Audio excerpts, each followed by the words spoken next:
So, welcome everyone. I'm Alexander Mihalcha, and today we're joined by Juan Miguel Perez-Rozas, CEO and co-founder of Finboot. Thank you for being here. Thank you guys for having me. So, before we dive in, could you give us a quick overview of what Finboot does? Perfect. Yeah. So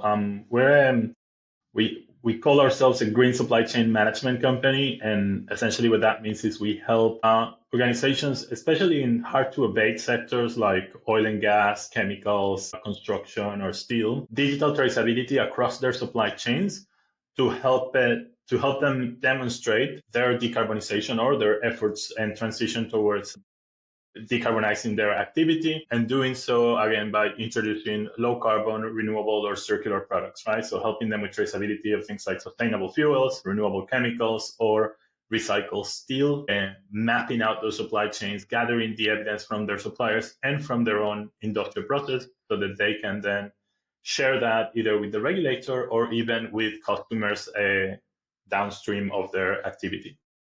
That's fascinating. And what inspired you to create Finboot? Was there a specific moment or experience that sparked this journey?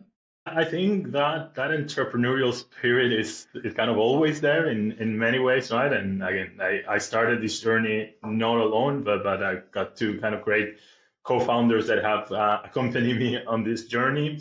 And I think we started with the idea of, hey, we really want to kind of build something that is our own and build a business that will have a lasting impact, right? We started that journey from the technology angle, not so much from the sustainability angle. So again, I'm an engineer by training, and I have a PhD in physics. So all of my experience has been very, very technical.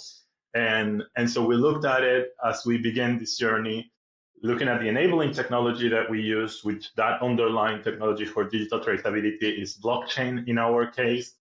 And that's what we started building, right? So how do we enable the use of these for supply chains? Then very quickly, we identified a huge match, let's say, in applying this technology to industrial supply chains, right? It looked like a great space to deliver value, and it has. And within, let's say, the realm of supply chain and with the background and the interest of the founders, we then move from that supply chains and kind of zoom into the sustainability angle, which is where that green supply chain management space then kind of emerged, right? But it's certainly been a journey, I think, partly inspired by our own backgrounds as founders, and then definitely fed and nurtured through the years that we've been in business. Okay. And what was your background before starting this venture? So I actually used to work in the hardware space, right? So now we focus on digital traceability, which is very much a software solution. And I was working on designing and building biosensors for industrial and environmental applications, right? So that kind of led me into the software space, and then always kept kind of that link to industry and environment by angling our software activity towards green supply chain, right?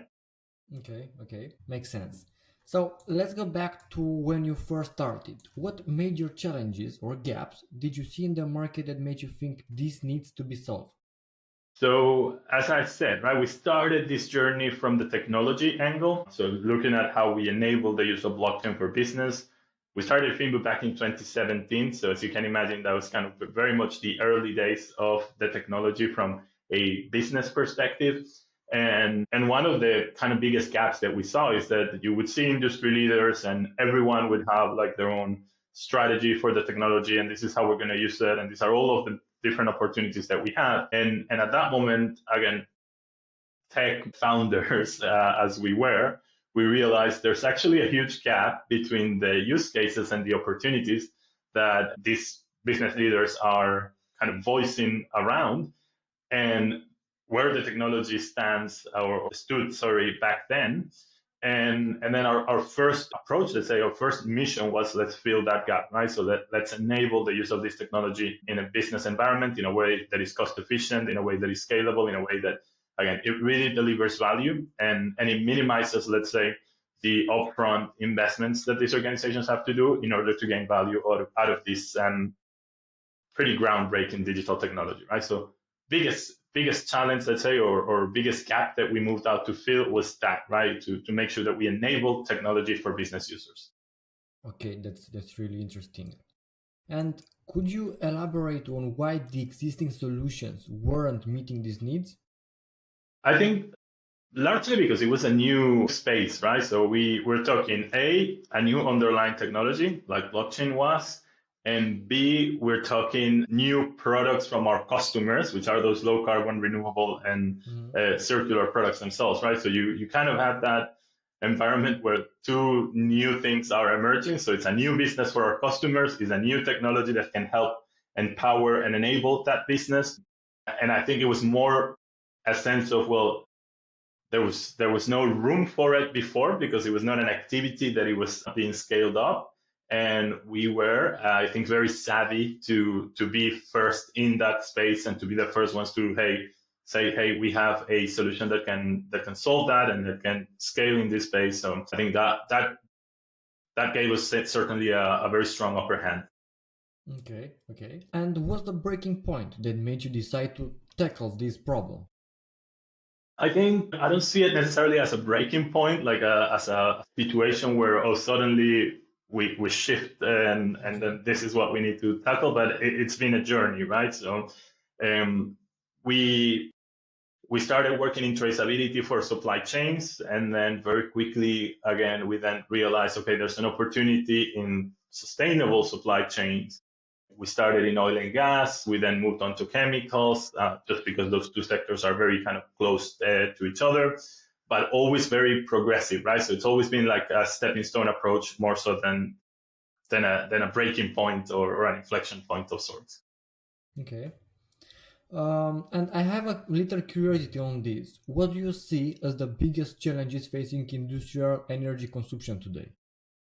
I think generally, right, so where we are at the moment is, okay, so we're helping these organizations in hard to abate sectors basically show evidence of their efforts, right, of their sustainability and decarbonization strategies in motion, right, the tactical approach that they're taking towards it, right? And what we've seen, particularly over the last few months, is a lot of uncertainty moving into what's going to happen or how we're going to move forward or continue to progress with industrial decarbonization.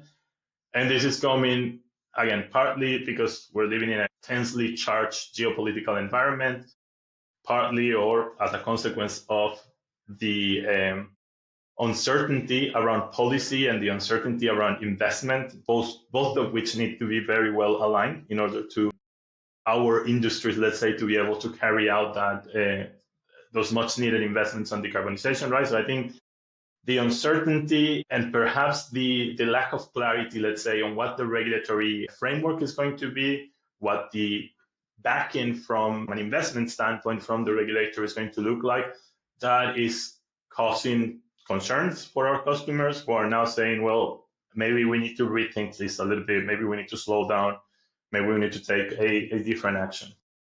Okay, okay, okay. Makes sense. So, walk us through how Finboot addresses these challenges. What makes your approach unique?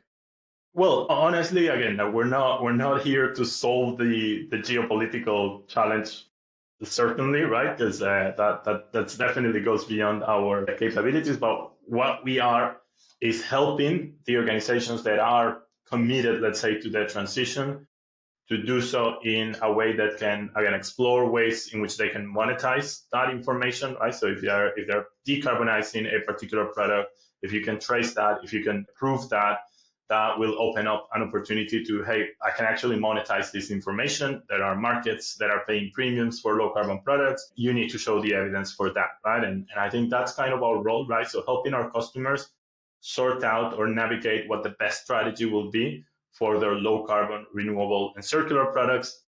What we do need there, so what we do need, sorry, is kind of to be that willingness to produce them from the industrial manufacturers, right? So we're, Mhm. we're not necessarily gonna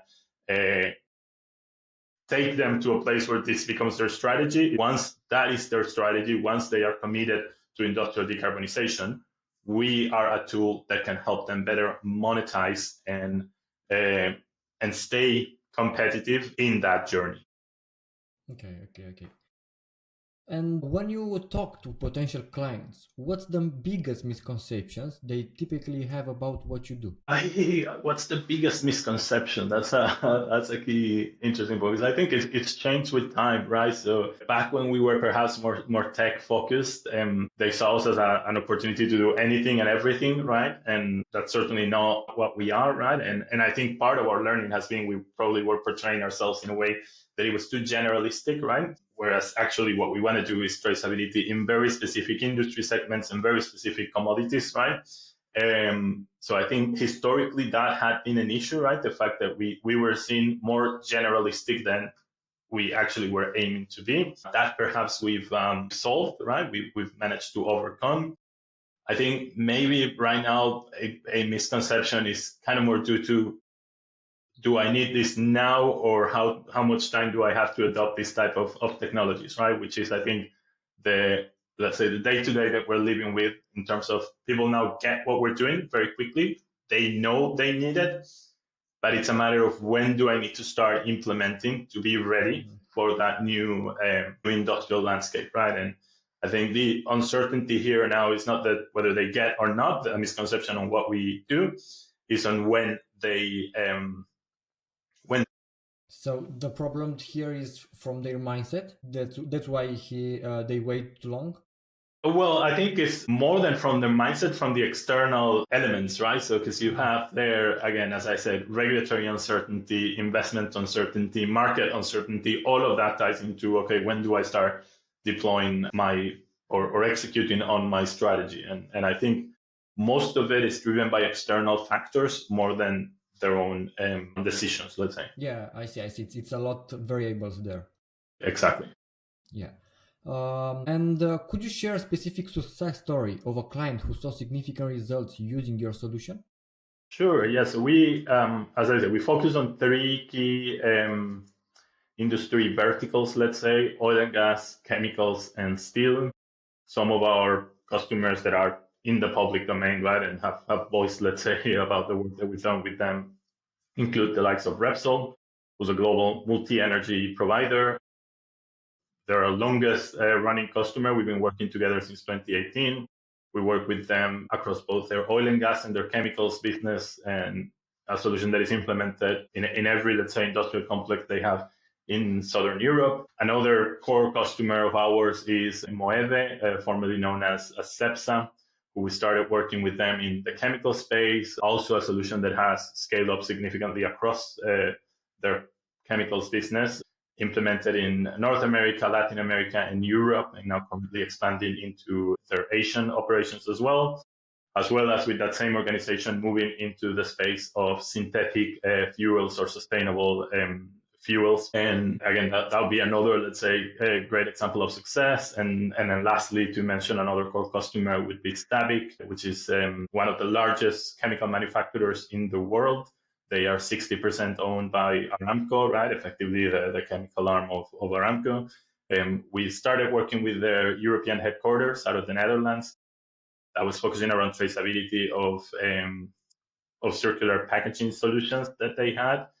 And again, another project that has caused a irrelevant, let's say, impact, right? And typically, again, in these three examples, Repsol, Moeve, and Sabi, and beyond those, in the other customers that we work with, value for them is in the form of efficiency, and primarily efficiency is a core part of the decision making. Is they know they have to trace this information, they know they have to gather this data. Sometimes it's for regulatory requirements, sometimes it's for customer requirements, but the bottom line is we need to gather this information, and to do so in the traditional, more manual way, it's becoming too unstable and too unscalable, or too difficult to scale, which is why they're looking at digital technologies that can help them with that, right? So there's a benefit on efficiency, which already building the business case purely on efficiency already yields a return.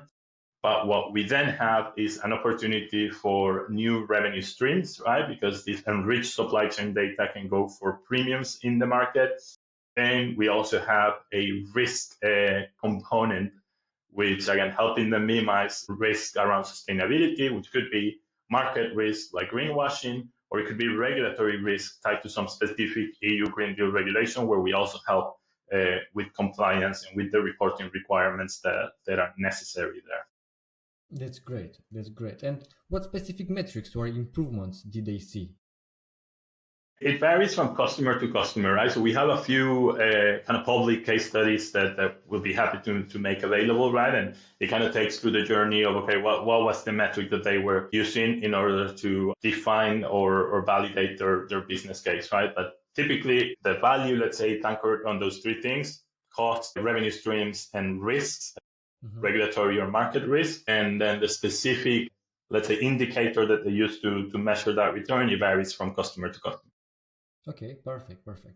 And it sounds really, really awesome about this success story. Thanks. Yeah. And looking at the broader industry, what key trends are you seeing emerge?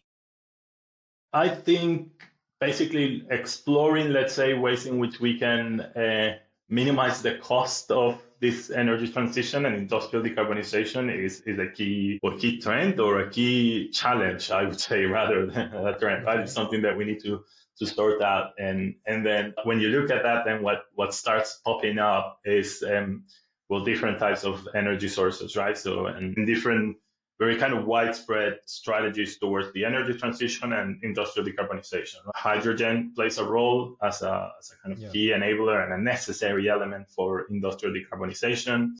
How do we decarbonize hydrogen production itself is, of course, a big topic right now, and there's a lot of investments moving into facilities, let's say, that can produce green hydrogen.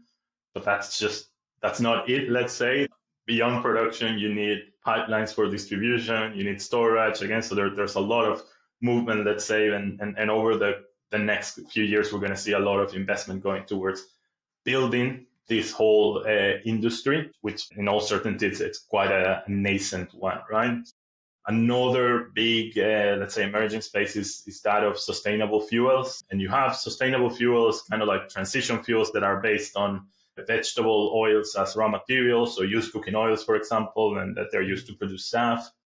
So again, the European Union, the UK, they both have SAF mandates, right, of how much SAF needs to be consumed. So then, because you basically have let's say, a share of the market or a volume that is going to be sold because of a regulatory driver, then that's another area that, again, these producers are scaling up, right? The production of these sustainable aviation fuels.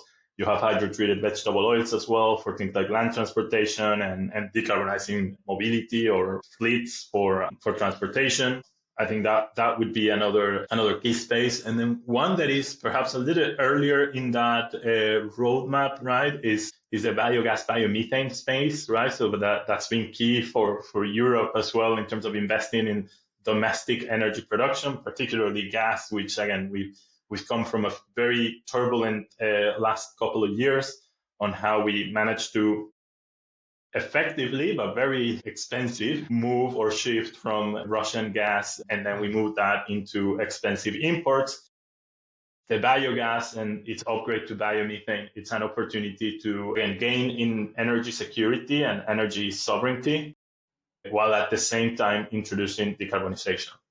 The scale is still too small, right? So like we're still talking very, very, very, very tiny fraction of our needs, but it is one that is growing rapidly. There's a lot of projects that are being put in motion, let's say, and I think that's another, let's say, interesting trend in the space of industrial decarbonization. And how are these trends effective how businesses operate in our space? Well, the commonality that all three have, so you think green hydrogen, you think sustainable aviation fuels or sustainable fuels in general, and you think biogas, biomethane, the common thread across them, apart from, again, being key drivers for industrial decarbonization, is that they require traceability, right? So again, let's use the example of sustainable aviation fuel. It's a fuel that is compatible with our existing infrastructure, right? So that brings with a lot of benefits. We don't need to change our airplanes or change to, let's say, drastic investments in equipment or infrastructure that simply doesn't exist even to some extent, right?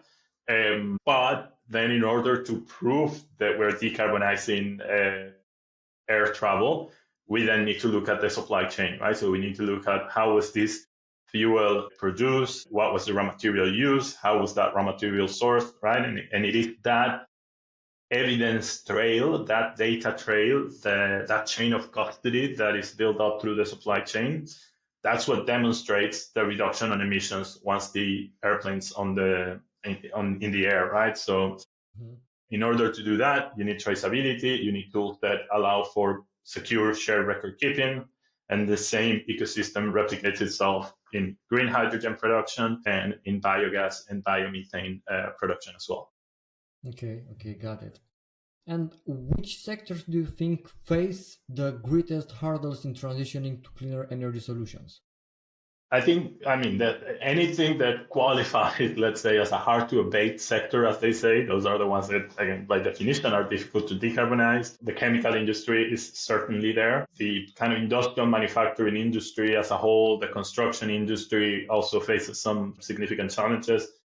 And then in a way, perhaps kind of just behind them in the value chain is what I mean. You have the oil and gas industrial complex, right? So those are the spaces that we need to decarbonize, right? So we need oil and gas to decarbonize, but at the same time be able to secure a cost-efficient energy supply. So it's a balance between we need clean energy, but we also need cheap energy, right? And that's the struggle, let's say, that we're facing at the moment. And that cheap and clean energy is what's going to then power those other hard to abate sectors like chemicals, construction, and manufacturing in general. Okay.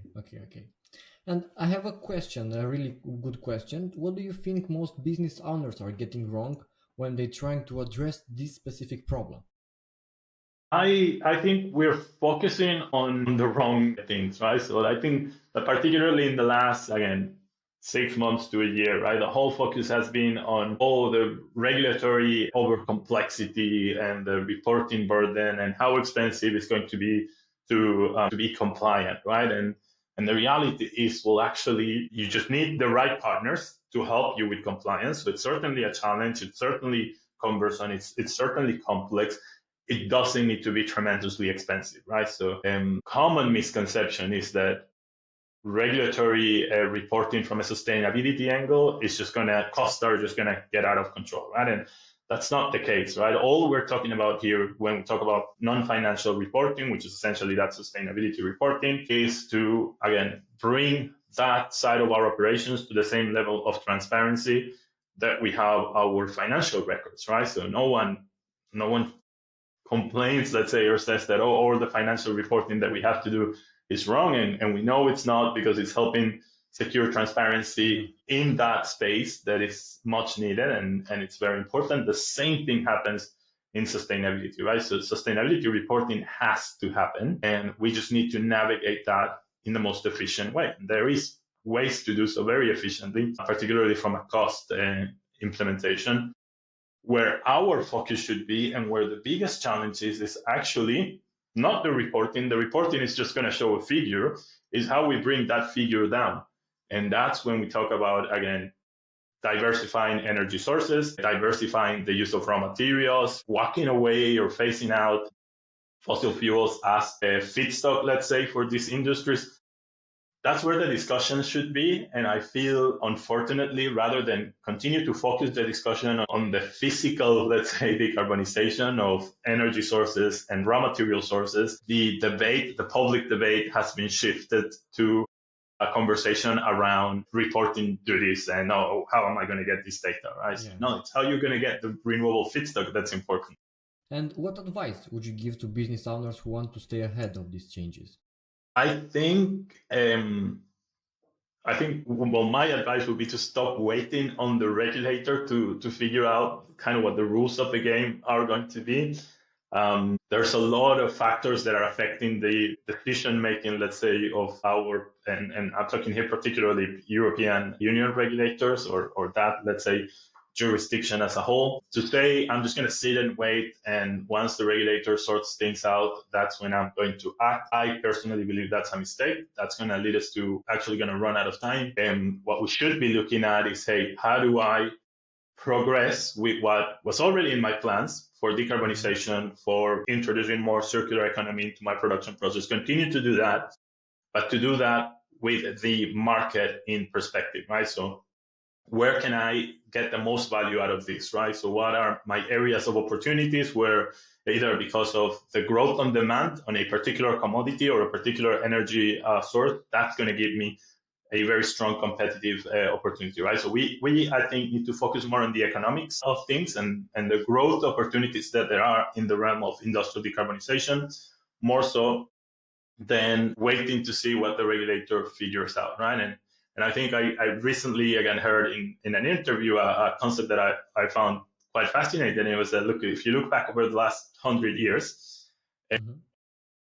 economics have always outrun regulatory or political discourse, right? So Right. ideology and politics are second to economics. If there's an economic opportunity for growth, uh, that's going to, let's say, beat the political or ideological discourse, right? And there's a lot of huge, very profitable economic opportunities in the space of decarbonization, where, if anything, the competitive landscape is kind of more open, right? So you actually have more opportunity to gain a market share there than you do in more traditional fossil economies that are controlled by a few organizations globally. Okay, okay. I see. And I have a little curiosity. How can industries better prepare themselves for future energy challenges? Oh, I'm not sure I got an answer to that because again, it goes back to the cost of energy, right? So um, we need clean energy, yes, but we also need cheap energy, and particularly if, and again, it goes back to thinking in that European mindset. So if European industries are going to remain competitive, they need to figure out a way to have reliable, cost-efficient energy sources, right? I think that needs to be a focus, that needs to be a priority. I don't necessarily think that I have a short term, let's say, answer to it. I think Mhm. in the long term, certainly low carbon, clean energy sources will be more competitive. And we've seen that in electricity. And I think we're going to see that across other, let's say, types of energy that this industry is required. But we're still, let's say, navigating through that journey. Okay, okay, okay. I see. And as we wrap up, what's next for Finboot? Any exciting developments on the horizon? Certainly, I think, look, our priority right now is of course commercial, right? Is to make sure that again, we continue to double down in our core sectors. We continue to grow in the areas where we've shown and deliver, let's say, a return to our customers. So that's certainly priority number one, right? Is to continue to expand our footprint in the oil and gas, chemicals, and steel industries, which are our core verticals. And then, of course, there's a long journey of product development as well. So we are now introducing and developing again new Gen AI functionality that will factor into digital traceability and that can ultimately, in the long term, deliver more value for our customers. That Gen AI strategy from our technology and product team is it's nascent, right? So we just want to make sure again we're touching very delicate and critical supply chains. So whatever new improvements comes into the technology needs to be thoroughly tested, and that's the way we're kind of moving forward with. And we also don't want any Gen AI functionality to simply land in the space of efficiency of like doing the same that we're doing today, but doing it easier or faster, but rather we want to leverage the technology and the data we already have from these supply chains to provide useful insights and to have a more impactful help on the decision making of these enterprises based on the data of their own supply chains and of course the power of a such a kind of groundbreaking technology like generative AI. That's great. That's great. And for listeners who want to learn more or potentially work with Finboot, what's the best way to get in touch? Honestly, I'm there. I typically answer very easily, so please do connect on LinkedIn. Find me on LinkedIn and reach out, and that's a great way. Anyone in the team would be certainly happy to speak to you as well. And LinkedIn is probably has become again the best space for professionals to network, at least digitally. And otherwise, again, you can always kind of visit our website finboot.com and contact us through there as well, and someone will reach out to you. Perfect. So thank you for sharing those insights about you, about your company, and about the whole story. And thank you for this amazing podcast session. My pleasure. Thank you, Alexander. Good, great. So that's it for now. See you on the next episode. Bye.